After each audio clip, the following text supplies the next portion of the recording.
empiezo diciéndoles que antes de que el Señor me llamara a servirlo aquí en Gracia Soberana, yo trabajaba en una constructora que tenía presencia nacional y en una ocasión estábamos como en una junta de trabajo y vino uno de los jefes de la compañía. Decían que era como el tercero en mando. Este cuate venía de Mexicali. Estando ahí en la junta de trabajo, de repente el hombre se para y dice lo siguiente: la vaca que no da leche va para el rastro. La vaca que no da leche va para el rastro. En pocas palabras, aquel que está en esta mesa y que no produce, le damos cuello. Am, si pensamos un poco, ese, ese probablemente es uno de los principales mantras de este mundo. Así es como opera el mundo. ¿A poco no? Este mundo, a los ojos de este mundo, nosotros valemos lo que producimos, valemos lo que logramos.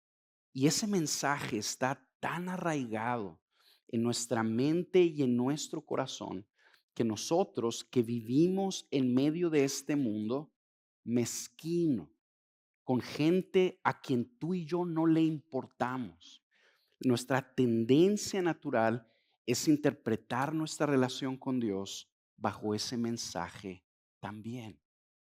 Tenemos la tendencia de ver a Dios como alguien mezquino, como alguien malo, que está interesado en nosotros siempre y cuando produzcamos algo.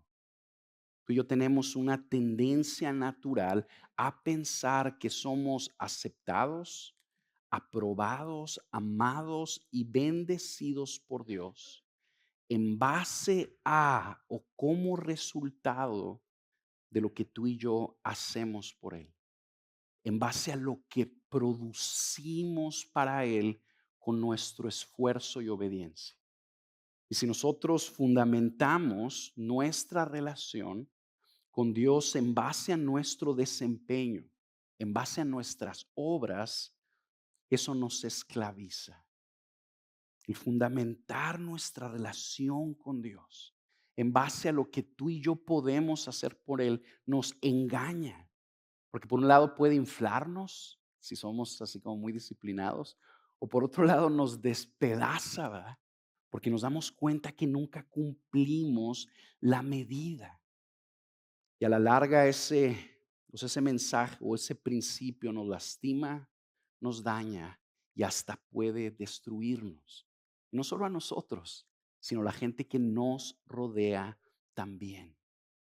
En el pasaje de hoy vamos a ver cómo el apóstol Pablo una vez más exhorta a los Gálatas a exhortar el mensaje falso que le estaban trayendo los judaizantes, el mensaje del legalismo, y los invita una vez más a que fundamenten su relación con Dios no en base a lo que ellos pueden hacer por Él, sino en base a lo que Él ya hizo por nosotros en Cristo. Y no solo en base a lo que Él ya hizo por nosotros en Cristo, sino en base a lo que tú y yo ya somos en Cristo, por lo que Él hizo por nosotros en su Hijo Jesús. Es importante que nosotros captemos esto, porque vamos a ver en el pasaje que algo que produce y que tú y yo fundamentemos nuestras vidas en nuestra nueva identidad que tenemos en Jesús, es que nos da libertad y nos ayuda a vivir en la libertad gloriosa de los hijos de Dios. El título del mensaje es Somos los hijos de la promesa. Y lo vamos a ver en 3 puntitos bien sencillos a lo largo del pasaje que está en Gálatas capítulo 4, versículo 21. Les quiero pedir que me acompañen poniéndose de pie para que juntos leamos la palabra de Dios. Lo más sencillo es que me dejen a mí leerla. Este, Aunque se me hace que también la leen ustedes o no, ya ni me acuerdo. ¿La leo yo? Pues lo voy a leer yo. Bueno, ahí va. Digan, ahí está la escritura, dice, Gálatas 4:21. Escuchen lo que leo, por favor. Dice, díganme los que desean estar bajo la ley. ¿No oyen la ley? Porque está escrito que Abraham tuvo dos hijos, uno de la sierva y otro de la libre. Pero el hijo de la sierva nació según la carne, y el hijo de la libre por medio de la promesa. Esto contiene una alegoría, pues estas mujeres son dos pactos. Uno procede del monte Sinaí que engendra hijos para ser esclavos. Este es Agar. Ahora bien, Agar es el monte Sinaí en Arabia y corresponde a la Jerusalén actual, porque ella está en esclavitud con sus hijos. Pero la Jerusalén de arriba es libre. Esta es nuestra madre, porque escrito está, regocíjate, oh estéril, la que no concibes, prorrumpe y clama, tú que no tienes dolores de parto, porque más son los hijos de la desolada que de la que tiene marido. Y ustedes, hermanos, como Isaac, son hijos de la promesa. Pero así como entonces el que nació según la carne persiguió al que nació según el Espíritu, así también sucede ahora. Pero ¿qué es lo que dice la Escritura? Echa fuera a la sierva y a su hijo, pues el hijo de la sierva no será heredero con el hijo de la libre. Así que, hermanos, no somos hijos de la sierva, sino de la libre, para libertad. Para libertad fue que Cristo nos hizo libres. Por tanto, permanezcan firmes y no se sometan otra vez al yugo de esclavitud. Amén. Pueden tomar sus lugares. Lo primero que vamos a ver aquí es la segunda parte de la historia de Abraham. Pablo vuelve en este pasaje a está reafirmando de nuevo la línea melódica de la epístola o el mensaje central que está haciendo en esta carta. Pero él lo hace haciendo algo bien interesante, llamando ley al Antiguo Testamento y luego empieza a ilustrar su punto con la segunda parte de la historia de Abraham y cita algunos pasajes bíblicos. Pablo nos cuenta esta segunda parte de la historia de Abraham para reforzar lo que ya nos ha estado diciendo en todo el capítulo 4, para reforzar nuestra identidad como hijos de Dios, reforzar nuestra identidad como hijos de Dios, ya que esto es liberador. Y básicamente empieza diciéndonos que Abraham, el hombre que recibió la promesa de Dios, tuvo dos hijos. Uno de una mujer esclava que se llamaba Agar y otro de una mujer que era libre que se llamaba Sara. Y luego nos explica Pablo cómo es que nació cada uno de sus hijos. Quiero que lo veas conmigo ahí en el versículo 23. Pero el hijo de la sierva nació según la carne. Y el hijo de la libre, o sea, de su esposa, que era estéril, por cierto, nació por medio de la promesa. Entonces Pablo está diciendo, bueno, Abraham tuvo dos hijos, uno de su esclava, ella nació conforme a la carne, y otro conforme a su esposa, según su esposa que nació por medio del Espíritu, para que se vean beneficiados de esta profunda enseñanza que de hecho está narrada en Génesis 16, 17 y 21. Nos vamos a echar un clavado bien rápido en estos pasajes. Los vamos a leer bien rápidamente. Yo les puse ahí en la tarea que los animo a leerlos completitos. Yo voy a leer simplemente aquí unas partes de los pasajes para que todos como que nos quedemos con una idea general de lo que Pablo está apuntando aquí. Te voy a leer un pasaje que nos narra el nacimiento de Ismael, que está en Génesis 16. Fíjate lo que dice. Sarai, mujer de Abraham, no le había dado hijo alguno, pero ella tenía una sierva egipcia que se llamaba Agar. Entonces Sarai le dijo a Abraham: mira, el Señor me ha impedido tener hijos. Llégate, te ruego, a mi sierva. Quizá por medio de ella yo tenga hijos. Y Abraham escuchó la voz de Sarai.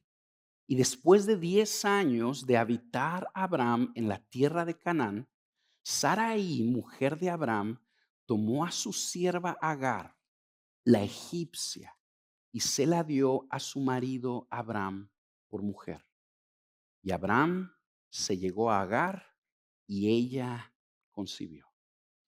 Vamos a entender un poquito lo que está pasando aquí.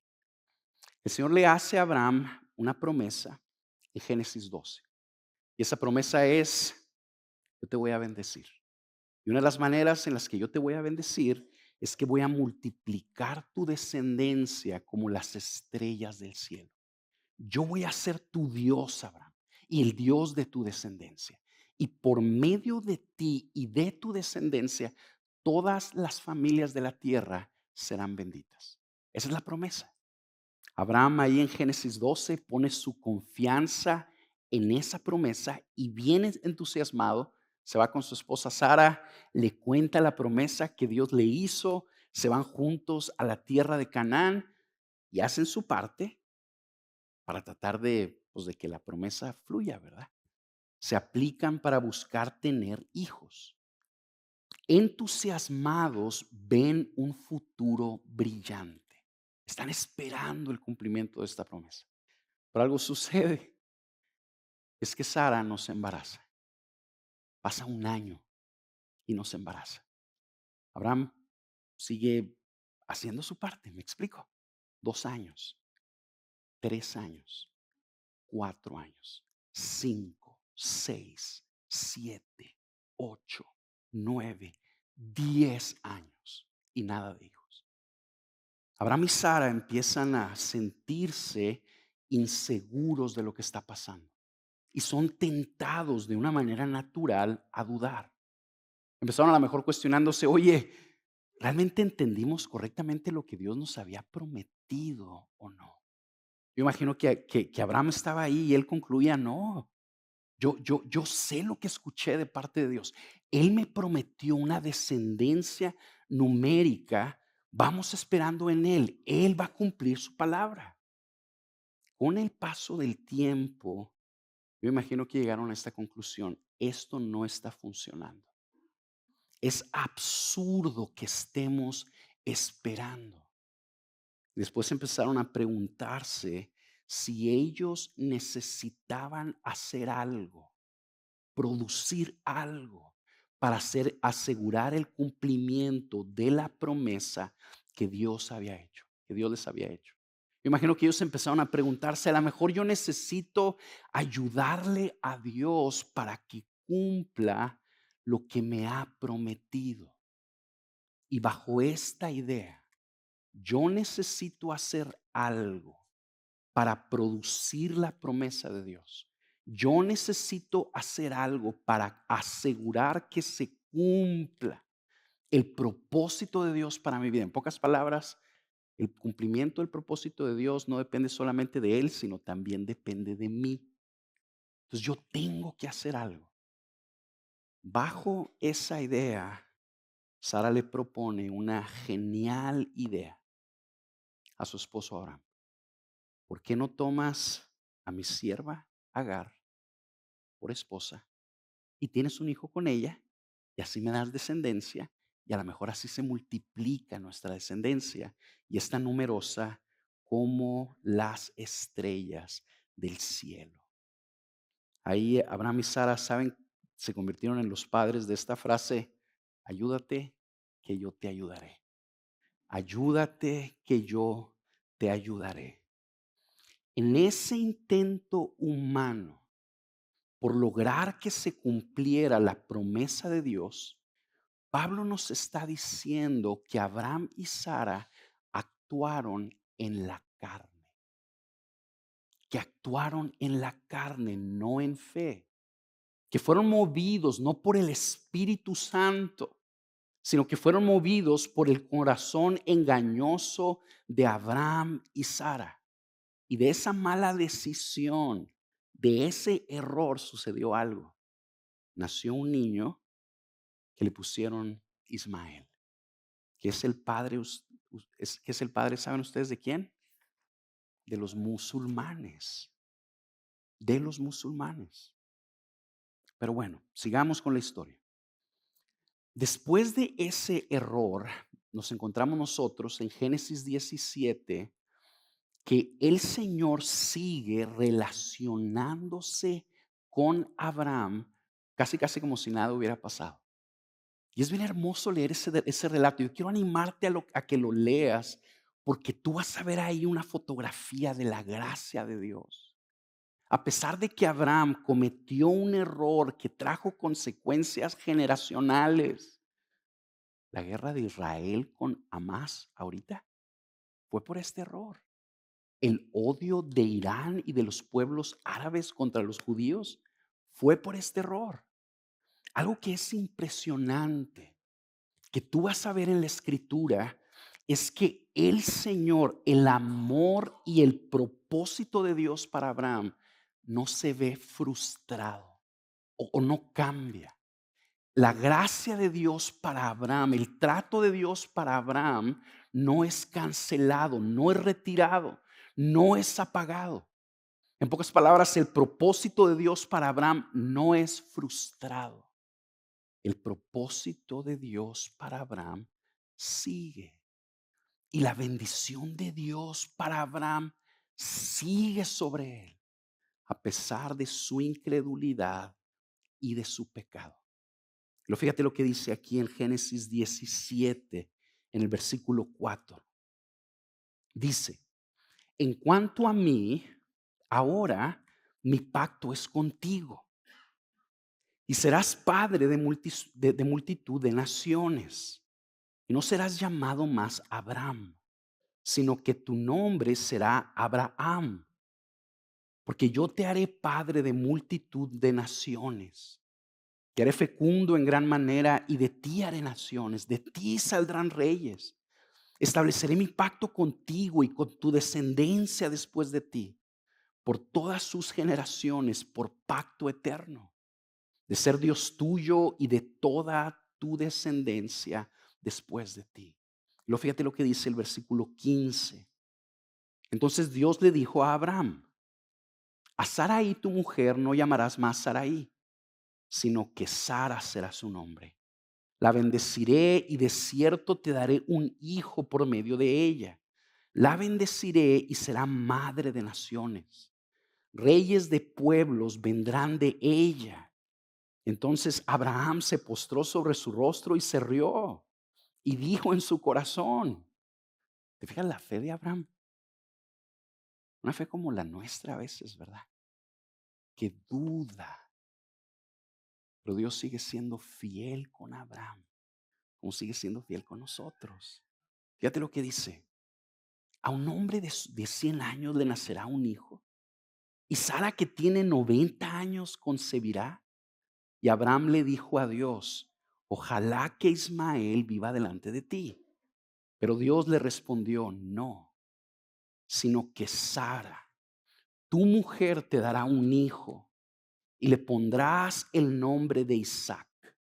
Y estableceré mi pacto con él, pacto perpetuo, para su descendencia después de él. Y luego nos brincamos bien rápidamente ahí al capítulo 21, los versículos 1 y 3. Fíjate lo que dice. Entonces el Señor prestó atención a Sara como había dicho, e hizo el Señor por Sara como había prometido. Sara concibió y dio a luz un hijo a Abraham en su vejez, en el tiempo señalado que Dios le había dicho. Abraham le puso el nombre de Isaac al hijo que le nació, que le dio Sara. ¿Te fijaste? Dios siempre cumple lo que promete. Dios siempre cumple lo que promete. Siempre hace lo que Él dice que va a hacer. En ocasiones, o muy seguido, pudiéramos decir, en su sabiduría Él se tarda. Con Abraham se tardó 25 años en el cumplimiento de su promesa. Con nosotros a veces también se tarda años, ¿verdad? A veces hasta décadas para hacer lo que Él prometió hacer. Pero tarde o temprano, hermanos, el Señor responde. ¿Por qué? Porque Él es fiel. Él es fiel. Bueno, así que después de 25 años, Dios interviene en una mujer de 90 años que era estéril, que ya estaba en la menopausia, ya había pasado su costumbre, la costumbre de las mujeres. Y Dios viene a la vida de Sara. ¿Sí es de menopausia? No, no. Sí. Ya espero no meterme en problemas. Y hace un milagro. El Señor hace un milagro.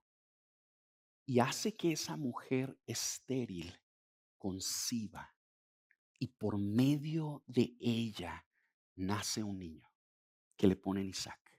Y de la descendencia de ese niño, un día nació Jesús, que es el Salvador del mundo. Muy bien. Esta historia, hermanos, nos ilustra mucho acerca de cómo se ve la verdadera confianza en Dios, de cuál es la postura que el Señor desea que nosotros tomemos. O sea, es bien ilustrativo y nos enseña cómo se ve actuar en la carne y cómo se ve actuar en el espíritu, o cómo se ve actuar en fe. Vamos a ponerlo así. Confiar en Dios es esperar en Él. Confiar en Dios es esperar que Él actúe en nuestras vidas como ha prometido hacerlo. Vamos a ponerlo de esta manera. El Señor no necesita nuestra ayuda. El Señor no necesitaba la ayuda de Abraham para cumplir su promesa y su propósito eterno. El Señor no nos necesita a ti y a mí. Él es todopoderoso y no hay nada imposible para Él. Él es más que capaz de cumplir a pesar de nosotros. Y esa es una buena noticia. Él es más que capaz de cumplir a pesar de nosotros cada uno de sus propósitos. Cada uno de sus propósitos. Nuestra parte no es ayudarlo. ¿Sabes cuál es nuestra parte? Confiar en Él. ¿Cuál es nuestra parte? Esperar en Él. Vivir en una postura de espera en Él. Y sí caminar de una manera diligente, pero en lo que Él nos está pidiendo. En pocas palabras, caminar detrás de Él y no adelante. Caminar detrás de Él y no adelante. Cuando caminamos delante del Señor, como caminó Abraham y Sara, que se le adelantaron al Señor, estamos actuando en la carne. Y cuando tú y yo caminamos en espera detrás del Señor, estamos actuando en fe. ¿Ok? Bien, eso es lo primero que nos enseña Pablo en Gálatas. Uno de los hijos nació según la carne y otro de los hijos nació según el Espíritu. Vamos con lo que sigue aquí en Gálatas. Pablo interpreta la historia de Abraham de una manera muy interesante para dirigirse a la iglesia de Galacia. Después de que Pablo hace esta referencia, les explica a los Gálatas que estas dos mujeres, Agar y Sara, y lo que sucedió por medio de ellas, representan una alegoría, es decir, como una imagen que nos está apuntando a algo más, la cual nos ayuda a entender más claramente cómo es que Dios está obrando en el mundo en esta nueva dispensación. Lo voy a leer ahí en el versículo 24. Léelo conmigo. Gálatas 4:24. Fíjate lo que dice el apóstol Pablo. Esto contiene una alegoría. Pues estas mujeres son dos pactos. Uno procede del monte Sinaí, que engendra hijos para ser esclavos. Este es Agar. Ahora bien, Agar es el monte Sinaí en Arabia y corresponde a la Jerusalén actual, porque ella está en esclavitud con sus hijos. Pero la Jerusalén de arriba es libre. Esta es nuestra madre. Porque escrito está: regocíjate, oh estéril, la que no concibes, prorrumpe y clama, tú que no tienes dolores de parto, porque más son los hijos de la desolada que de la que tiene marido. Vamos a ponerlo así. El mensaje de la Biblia, en términos generales, tú y yo lo podemos ubicar en dos pactos. De hecho, nuestra Biblia está dividida en dos partes, ¿verdad? El Antiguo Testamento y el Nuevo Testamento. O sea, cada testamento representa uno de estos pactos. El antiguo pacto y el nuevo pacto.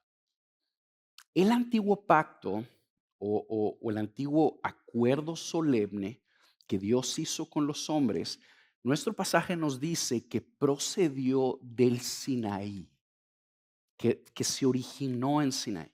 ¿Cuál es ese pacto? La ley de Moisés.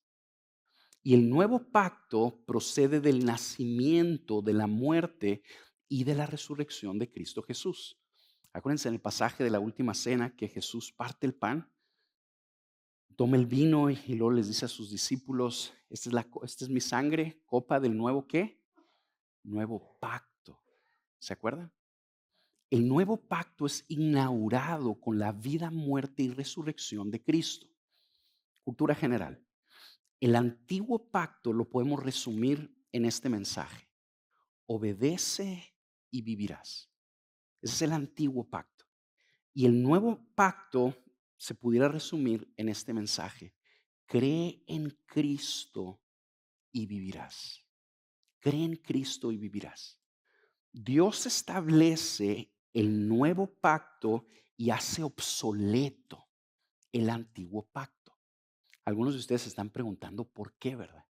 ¿Por qué Dios hace un pacto y luego establece otro y el segundo hace obsoleto el primero? Mira, no es tan sencillo contestarte esa pregunta, pero pudiéramos decir esto.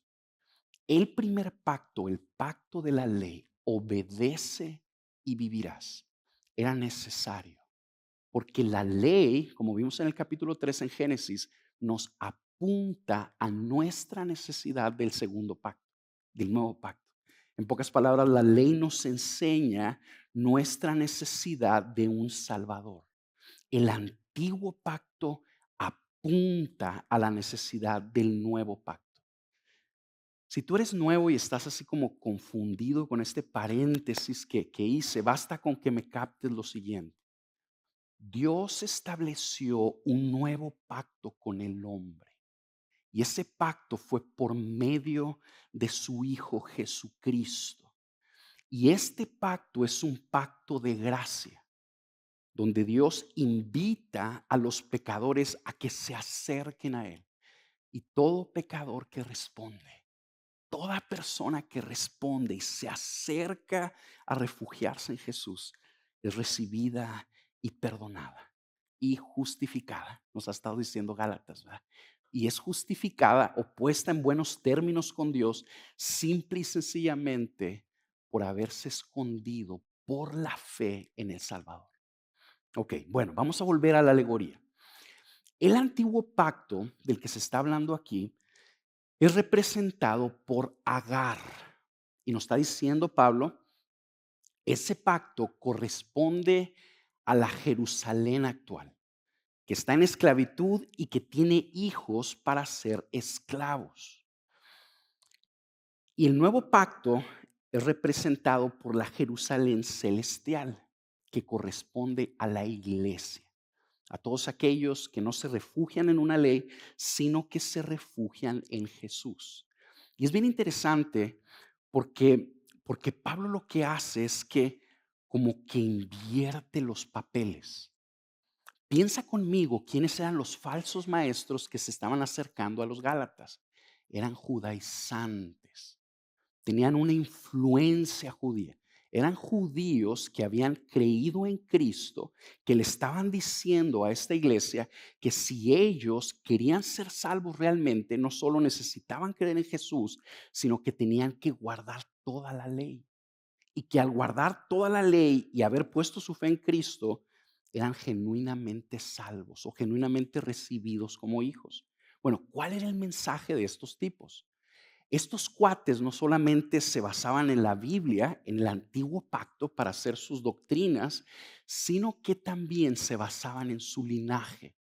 Entonces ellos les decían a los judíos, nosotros somos del linaje de Abraham y por eso te estamos diciendo la verdad.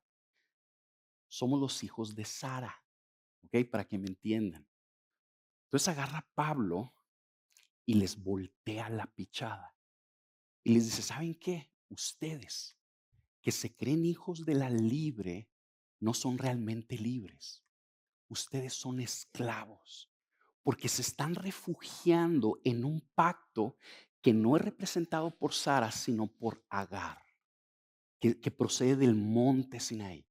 Ustedes con sus hijos son esclavos de ese pacto, porque están tratando de ser justificados con una ley que nunca pueden cumplir.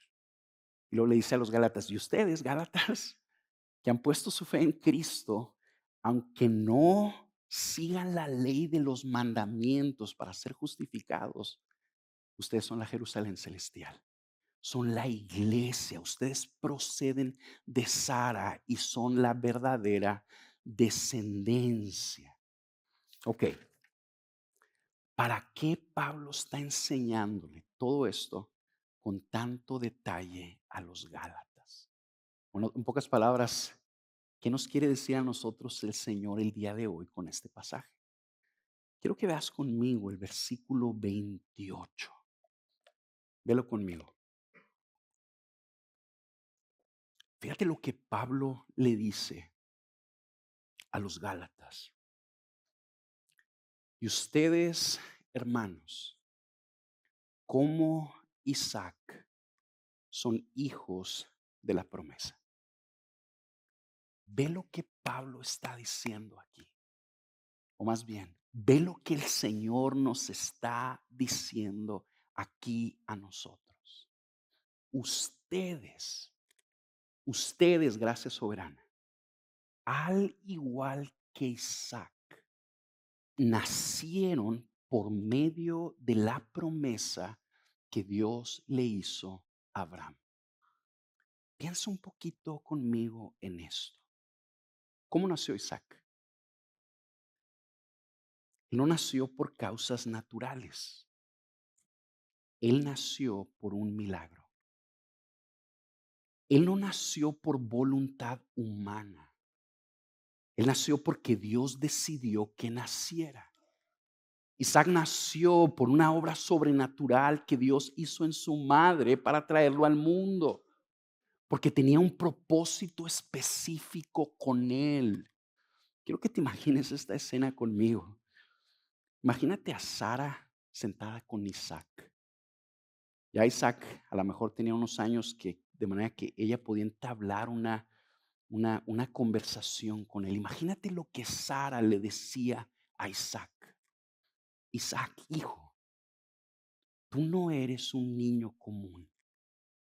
No solamente eres un niño profundamente amado y deseado.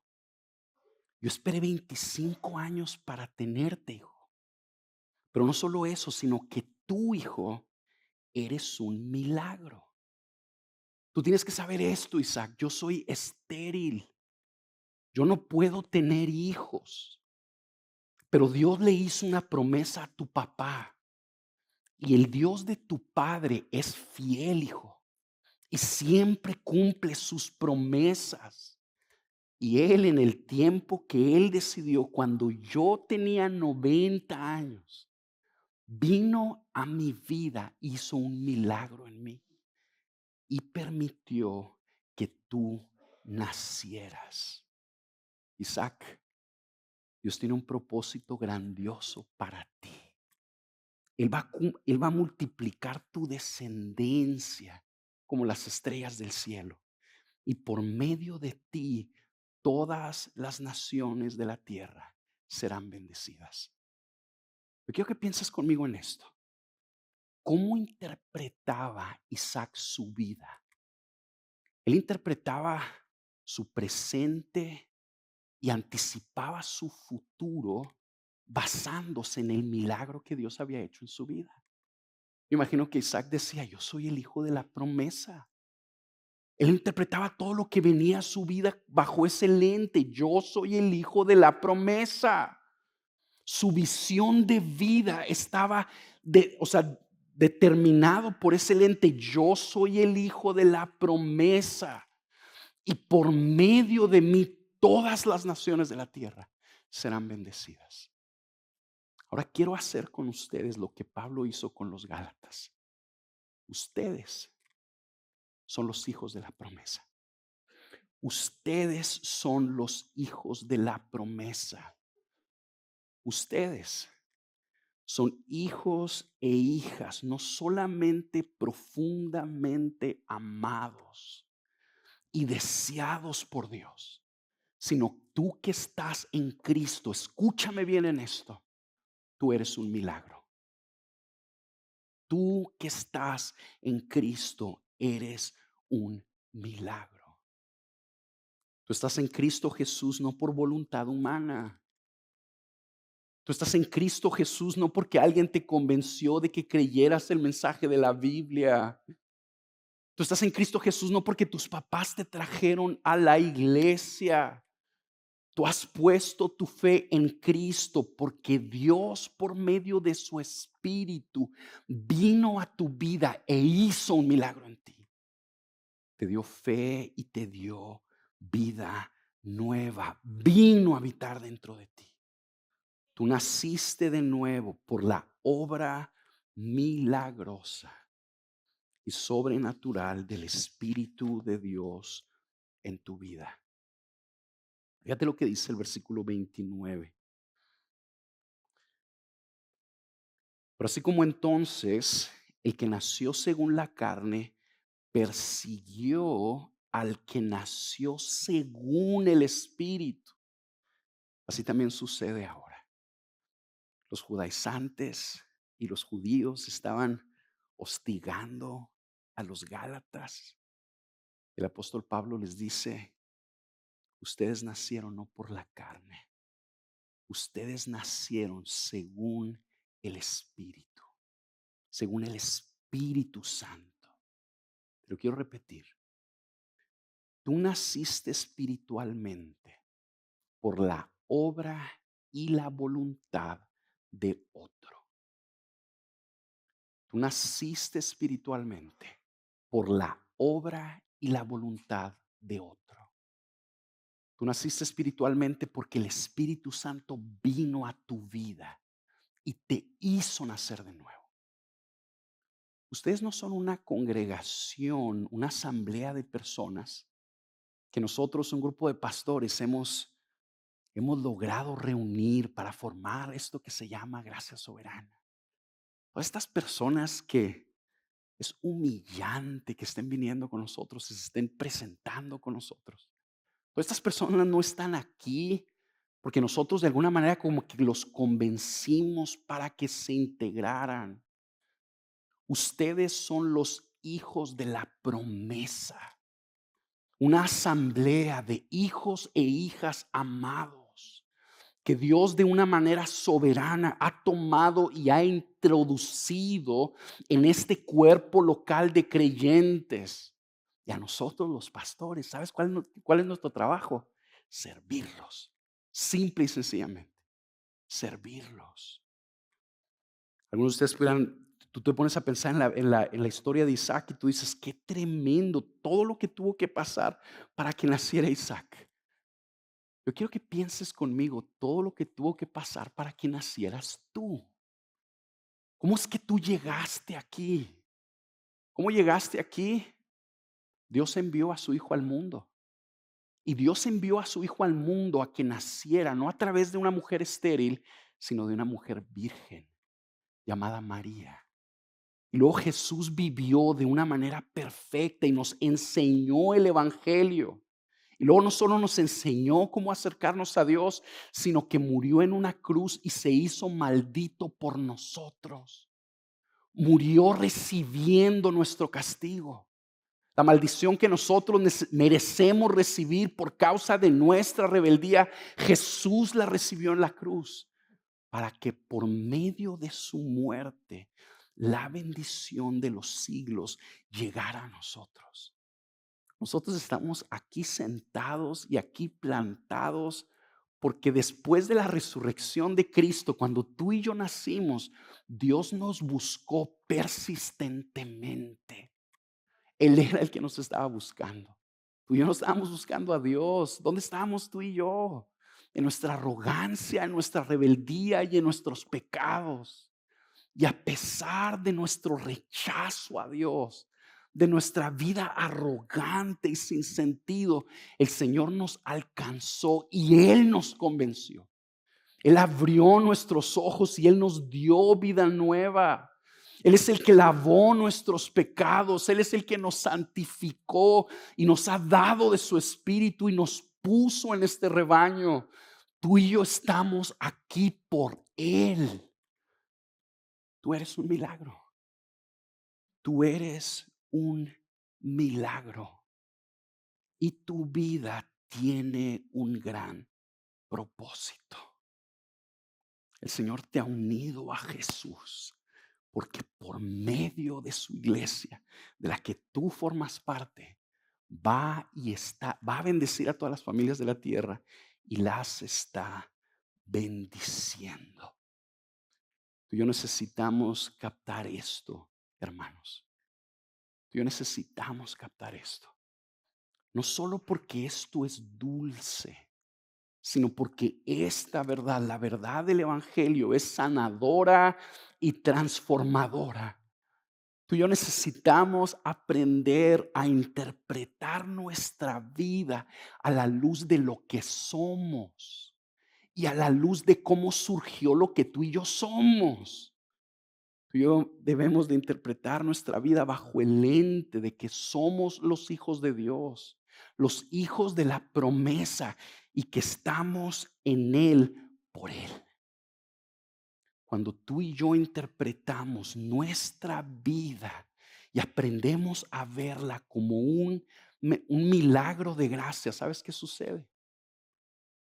Somos hechos libres. Esto es liberador. Surge la libertad gloriosa de los hijos de Dios y surge el poder para vivir en esa libertad. Quiero que lo veas conmigo. Versículo 4:31. Así que, hermanos, no somos hijos de la sierva, sino de la libre.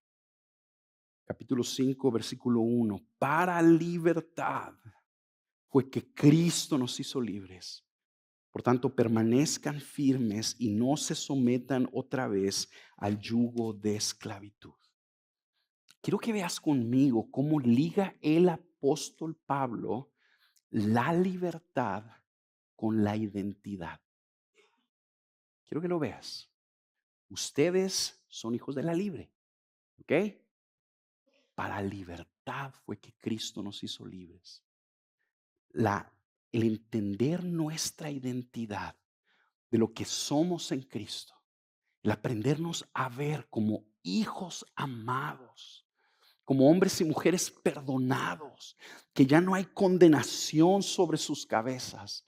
Hombres y mujeres que no verán la ira de Dios, sino que la gracia de Dios está sobre sus vidas de una manera permanente y nuestro desempeño no anula eso.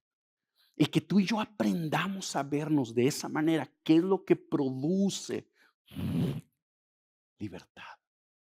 Libertad cristiana es como oxígeno para nuestra alma. Es como medicina, alimento espiritual que nos fortalece para que podamos alcanzar y vivir radicalmente en todos los propósitos de Dios para nosotros. ¿Cómo le hacemos nosotros para caminar por encima del pecado, de nuestras pasiones, de nuestras inseguridades? Y otra de las cosas que está bien interesante es que aquellas personas que el Señor escoge para ser sus hijos, las saca del mundo, pero no nos saca de los mejores lugares, ¿verdad? Somos lo necio y lo vil del mundo. Y a ellos son a los que el Señor escoge. ¿Para qué? Para humillar a los que se creen sabios y que se creen fuertes. El Señor sabe a quién escogió. El Señor sabe cuáles eran nuestros patrones de comportamiento antes de que viniéramos a Cristo. Él conocía nuestra vida de lujuria y de orgullo y de vicios y de excesos. Y aún así nos amó.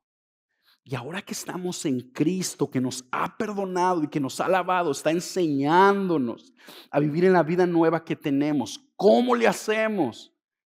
Aprendiendo a vernos conforme a lo que ya somos. Porque conforme apropiamos esas verdades, empezamos a caminar como por encima del agua, caminando encima de nuestras pasiones y nuestras vergüenzas y la corriente de este mundo. Y necesitamos aprender a plantar, a cimentar nuestras vidas en el evangelio de la gracia.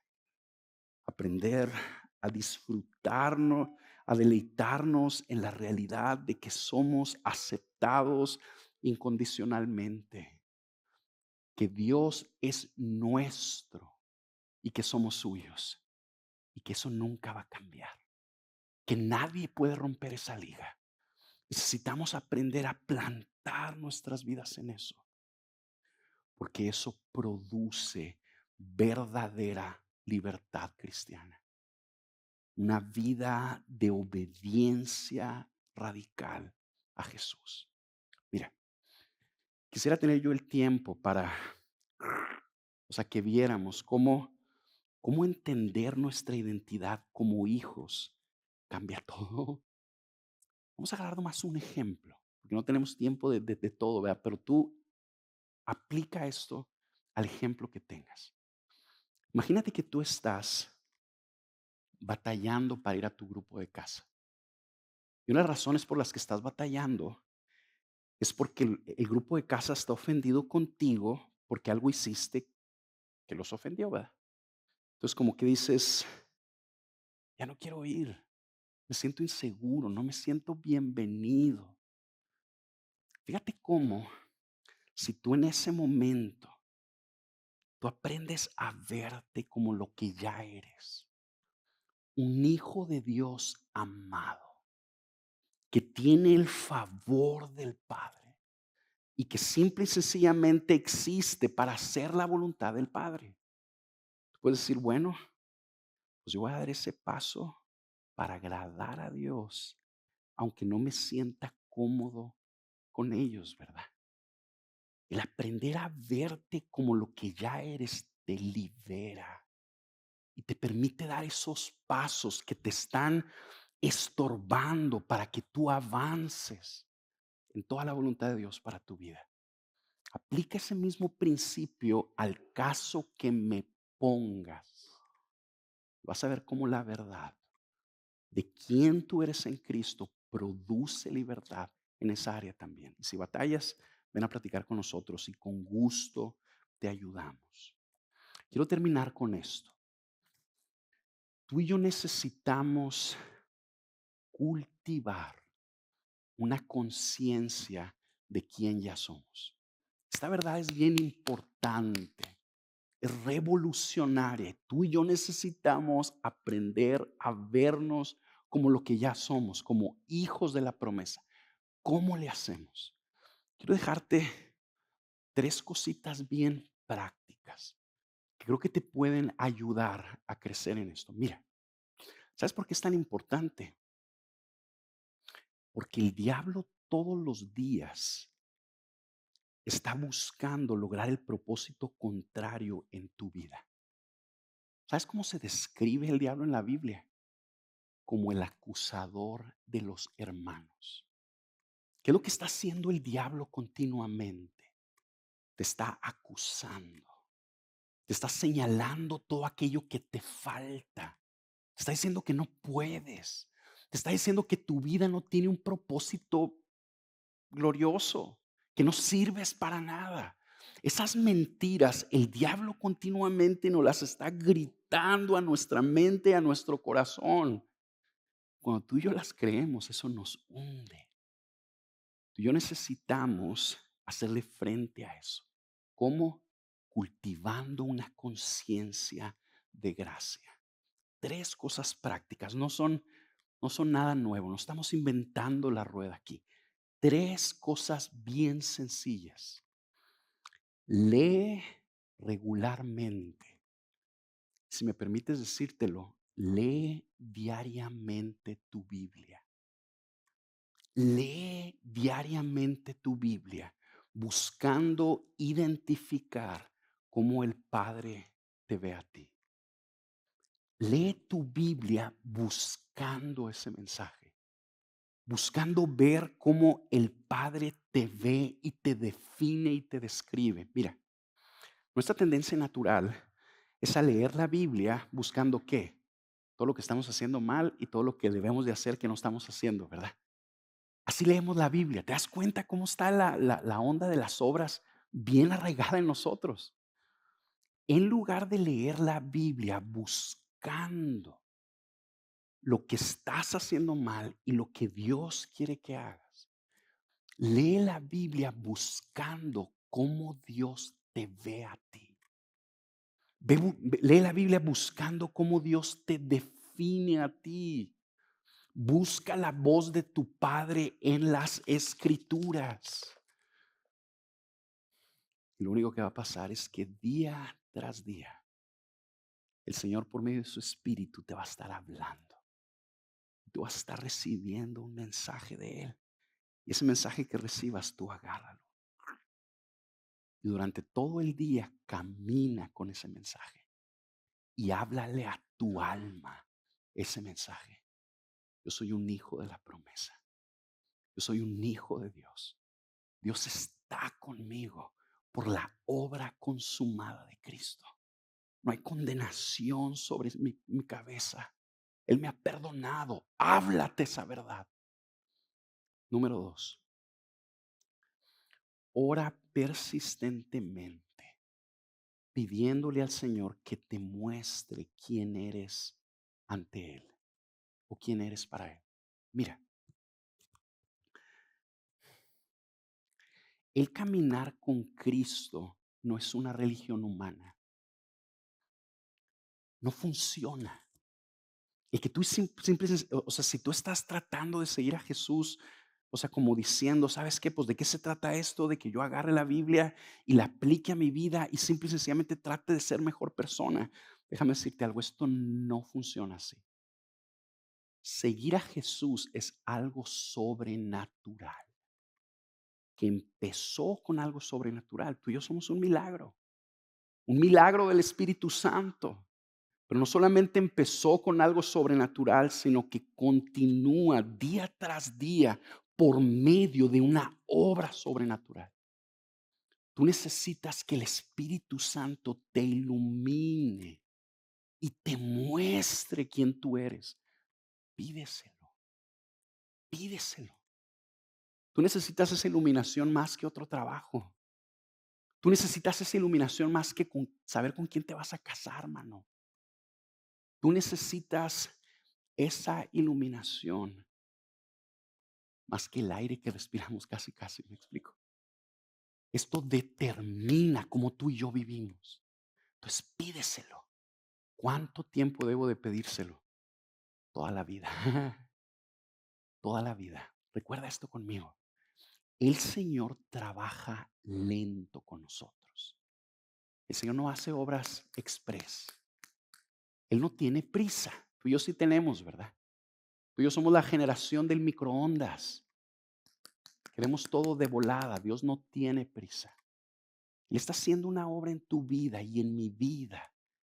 Y lo va a hacer por medio de años, décadas. Entonces tú ora esto por años. Señor, muéstrame quién soy. Yo quisiera enseñarte algunos de mis libros que compré hace a lo mejor 25 años. Siempre que compraba un libro nuevo, yo empezaba ese libro con una oración y le pedía a Dios, le hacía una oración por ese libro. No era que orara por el libro, ¿eh? O sea, oraba por mí, pidiéndole al Señor una bendición por el libro. ¿Me explico? Señor, usa el libro para que yo pueda conocerte en esta área de mi vida. Yo he visto esas oraciones contestadas después de décadas, porque Dios es fiel en cumplir su palabra y Él siempre cumple lo que promete. Así que pídele que te ayude a ver quién tú eres y Él lo va a hacer. Él te va a iluminar y te va a mostrar cuánto te ama y cuánta gracia hay sobre tu vida. Número 3, bien rápido. Aprende a caminar detrás del Señor y no adelante. Aprende a caminar detrás del Señor y no adelante. Todos tenemos una tendencia natural de relacionarnos con Dios en base a lo que hacemos por Él. Y fácilmente caemos en la tentación de pensar que la voluntad de Dios, el cumplimiento de sus propósitos en nuestra vida dependen de nosotros. Estamos viviendo nuestro cristianismo todos afanados, tratando de ser nuestra mejor versión de nosotros mismos. Yo quiero animarte a esto. Resiste esa tendencia carnal. Eso no es espiritual. Eso no es vivir en fe. Vivir en fe es vivir esperando. La libertad de los hijos de Dios, la libertad de los hijos de la promesa está completamente ligado a que tú y yo aprendamos a vivir recibiendo de parte de Dios. Mira, bien rápido, ya lo dije, pero lo voy a volver a decir. Tú y yo necesitamos aprender a vivir no solo de acuerdo a lo que ya somos, sino de acuerdo a cómo somos lo que ya somos. En pocas palabras, tú y yo somos hijos de Dios porque recibimos gracia de parte de Dios. Tú y yo necesitamos aprender a vivir bajo esa realidad. Si tú y yo nos olvidamos de eso, que somos productos de una obra soberana, vamos a caer en afán buscando producir. Y si tú estás así inquieto, afanado, ya la torciste. Ya no estás en la voluntad de Dios, ya te saliste. El Señor no está preocupado por lo que tú puedas hacer por Él. El Señor no está preocupado por los pasos que tú tengas que dar o los que estés dando. Pero voy a poner así, mira. El Señor ni siquiera necesita el dinero que tú puedas darle. Él no nos necesita para nada. Tú y yo necesitamos aprender a vivir no buscando producir, sino recibir de parte de Dios. Y sí caminar, sí ser diligentes, pero caminar en base a lo que Él nos está pidiendo. Entonces, en pocas palabras, vamos detrás de Él, pasito a pasito, ¿verdad? Y después de unos años, ¿sabes qué va a pasar? Vas a voltear para atrás y vas a decir, wow, mira todo lo que ha avanzado. No solo vas a decir, wow, mira todo lo que ha avanzado, sino que vas a decir también, mira el propósito glorioso que Dios ideó para mi vida. Ni siquiera me lo imaginaba. Camina detrás de Dios y no adelante. Amén. Vamos a orar porque ya se me acabó el tiempo.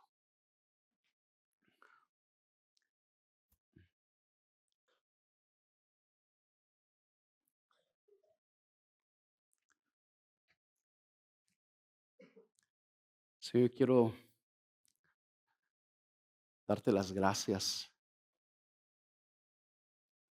por mis hermanos y mis hermanas. Quiero darte las gracias por el milagro que tú has hecho en ellos, por la obra de gracia profunda que tú has hecho en sus vidas. Yo quiero pedirte que nos ayudes como iglesia local a vivir conscientes de quién somos delante de ti. Te queremos rogar que tú hagas en nosotros el milagro de la iluminación. Así como nos salvaste, síguenos iluminando, Señor. Y que podamos comprender de una manera cada vez más profunda y más clara quién somos delante de ti por Cristo. Y que ese amor que tenemos en ti y que esa gracia que hay sobre nosotros por Jesús nos afecte de una manera profunda para que como iglesia podamos vivir en la libertad gloriosa de los hijos de Dios. Para que así podamos ver, Señor, en nuestras vidas tus propósitos florecer. Para que así podamos ver, Señor, cada vez más familias bendecidas por tu Espíritu a través de nosotros y como congregación. En tu nombre te lo pedimos, te damos las gracias. Amén.